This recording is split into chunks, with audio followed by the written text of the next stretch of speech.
Assalamualaikum warahmatullahi wabarakatuh. Saya Anisatul Zahrani dari kelas 12 otomasi 1. Kali ini saya akan menjelaskan sistem robot industri. Yang pertama yaitu membuat elemen di Q Electrotech. Yang pertama, buka aplikasi Q Electrotech. Yang kedua, pilih new pada ujung kiri halaman, tepatnya di atas tanda seperti file yang ada tanda plusnya. Selanjutnya, pilih user collection pada kanan halaman, lalu klik kanan dan pilih new element. Selanjutnya, klik next. Setelah itu, beri nama, kemudian klik next. Setelah klik next, set nama elemen lalu klik finish. Setelah itu, akan muncul tampilan untuk halaman pembuatan elemen. Setelah halaman seperti gambar nomor 8, maka siap untuk membuat elemen. Selanjutnya, pada kiri halaman terdapat tools untuk membuat elemen. Yang kedua adalah VSD atau Variable Speed Drive. Adalah perangkat elektronik yang merupakan pengontrol gerak drive yang bekerja mengubah kecepatan motor dengan memvariasikan nilai tegangan suplai baik tipe drive AC ataupun DC. Kelebihan dari VSD adalah frekuensi kecepatan yang bisa diatur sepenuhnya, mengatur kecepatan perputaran motor, waktu dinyalakan sesuai dengan suplai listrik yang dibutuhkan. Waktu dimatikan pun bisa mengatur pembatasan listrik sampai motor non-aktif sepenuhnya. Kekurangannya adalah biaya awal yang mahal. Memasang VSD artinya perlu mengeluarkan biaya tambahan. Mesin VSD-nya sendiri cukup mahal. Selain itu, menyambungkan variabel speed drive ke motor membutuhkan kabel khusus, sehingga perlu biaya double untuk instalasi alat ini. Manfaat dari VSD yakni hemat energi, mengurangi konsumsi energi hingga 50% dengan mengatur kecepatan motor.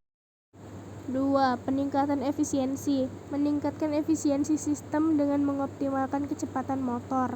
Yang ketiga, kontrol kecepatan yang akurat. Mengatur kecepatan motor secara akurat dan presisi. Nomor 3. Motor 3 fasa. Informasi yang tertera pada nameplate umumnya disederhanakan dalam bentuk tabel. Untuk dapat membaca nameplate, harus tahu informasi yang tertera pada tabel nameplate. Informasi tersebut yaitu nomor model. Nomor model merupakan kode unik yang tertera di bagian atas atau tengah nameplate. Nomor model menunjukkan spesifikasi dan fitur dari motor. Selanjutnya, nomor seri. Nomor seri merupakan identifikasi unik dari motor. Nomor ini umumnya berada di bagian bawah nameplate. Tegangan atau volt. Tegangan AC nominal yang disarankan untuk operasi motor listrik. Frekuensi nominal Hertz atau Hz. Ini merupakan frekuensi AC nominal yang disarankan untuk operasi motor listrik. Selanjutnya, daya nominal kilowatt atau kW. Ini merupakan daya nominal yang diberikan oleh motor. Tipe rotor. Ini merupakan jenis rotor yang digunakan pada motor, misalnya tipe squirrel cage atau wound rotor. Tingkat proteksi. Ini menunjukkan tingkat perlindungan dari debu dan air seperti IP54 dan IP55. Klasifikasi suhu operasi. Ini menunjukkan suhu operasi yang direkomendasikan seperti T3 untuk suhu tinggi dan T1 untuk suhu rendah.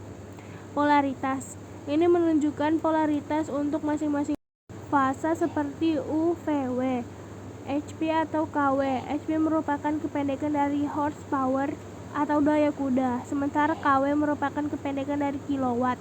Keduanya adalah satuan untuk mengukur jumlah daya yang dibutuhkan untuk menghidupkan motor. RPM, kependekan dari rotasi per menit. Satuan untuk menyatakan putaran motor. Persen, yaitu persentase untuk menyatakan efisiensi. KG, satuan untuk menyatakan berat. Lambang segitiga dan Y. Lambang ini menunjukkan jenis rangkaian motor yang digunakan. Simbol segitiga untuk rangkaian delta atau segitiga, dan simbol Y untuk rangkaian star atau bintang. Selanjutnya, pengertian motor. Motor adalah alat yang digunakan untuk mengonversi atau mengubah energi listrik menjadi energi gerak. Pada motor 3 fasa, motor dihidupkan dengan diberikan sumber tegangan sebesar 380 volt atau 3 fasa. Cara pengoperasian forward. 1. Pastikan motor dalam keadaan off. Kedua, periksa koneksi kabel L1, L2, L3, dan ground. 3. Nyalakan motor dengan menekan tombol start atau run. 4. Motor akan berputar searah jarum jam. Cara pengoperasian secara reverse. 1. Pastikan motor dalam keadaan off. 2. Ubah koneksi kabel satu fasa L1 dan L2 atau L2 dan L3. 3. Nyalakan motor dengan menekan tombol start atau run. 4. Motor akan berputar berlawanan arah jarum jam. Yang keempat yakni ATV 312. Altiver 312 atau ATV 312 yaitu variable speed drive dari Schneider Electric yang digunakan untuk mengontrol kecepatan motor. Ini merupakan rangkaian pada ATV 312. Yang pertama pada R atau L1. Ini merupakan fasa yang berasal dari sumber yaitu MCB. Yang kedua adalah N atau L2 yang merupakan netral. Yang ketiga grounding.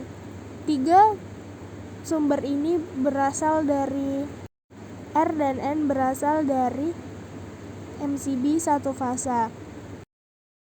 Selanjutnya pada UVW yaitu keluaran daripada ATV 312 yang dihubungkan langsung ke motor 3 fasa.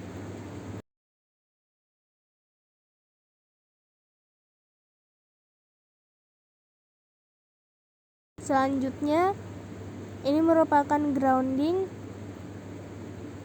dari VSD 312. Selanjutnya pada COM A1 dan 5V yang dihubungkan ke eksternal potentiometer. Sekian penjelasan dari saya. Terima kasih.